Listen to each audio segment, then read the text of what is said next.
Did Jimmy Jam and Terry Lewis jack Teddy Riley's sound? Now before I show receipts, let's be very clear.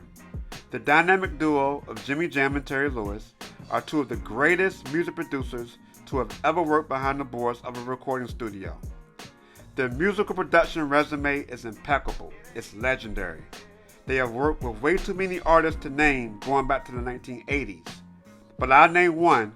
The duo is probably most known for their work with superstar Janet Jackson. Frankly, Jimmy Jam and Terry Lewis were already considered great record producers by 1988.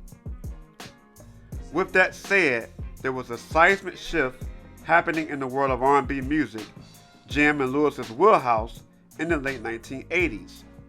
A new musical movement, the New Jack Swing, was making its mark.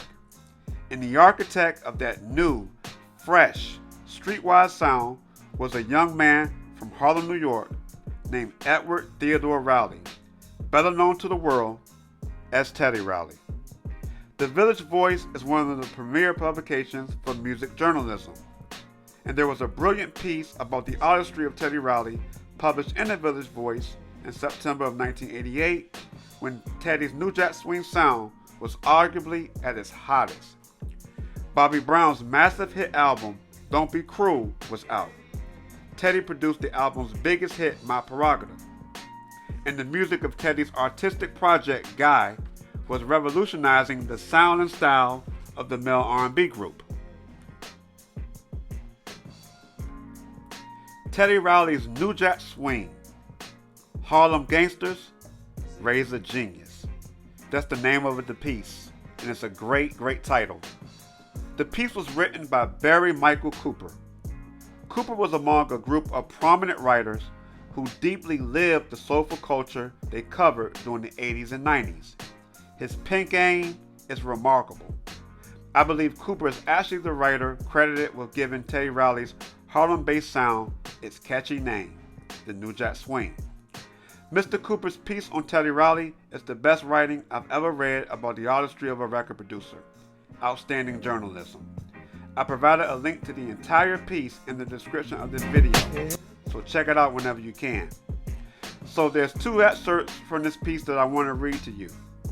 First, here's what Cooper wrote on how Teddy Riley developed his New Jack Swing sound.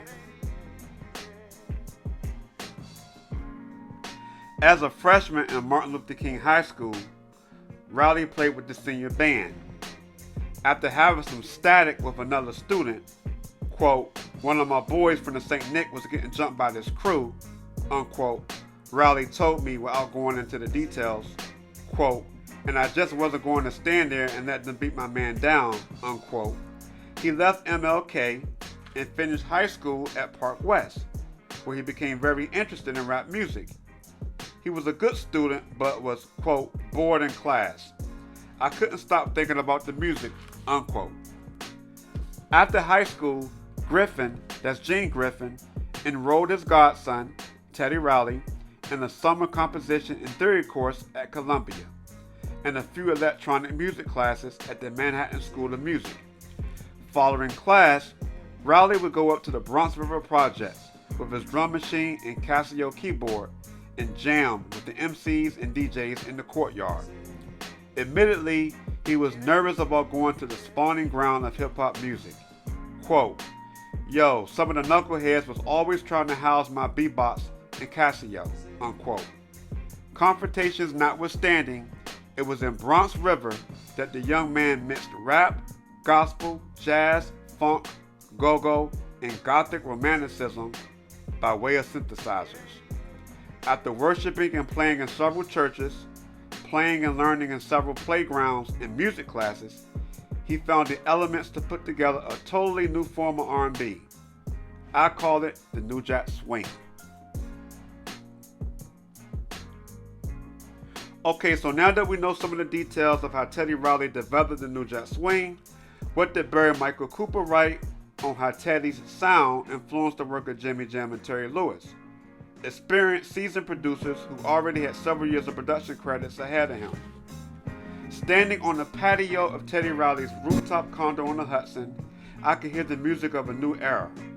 if Jimi Hendrix, James Brown, Sly Stone, and Marvin Gaye are the starting point, and Prince the bridge, Teddy Riley is the other side. Many stars are biting the New Jack Swing, including producers Jimmy Jam and Terry Lewis. There's a story that when they presented New Edition's latest album to an MCA honcho, he wouldn't accept it until he had the Teddy Riley sound on some of the tracks. A sound that you can now hear on the group's hit, If It Isn't Love. So that's an interesting story, right? Of course, If It Isn't Love was the first hit of New Edition's classic album, Any Heartbreak, most of which was produced by Jam and Lewis.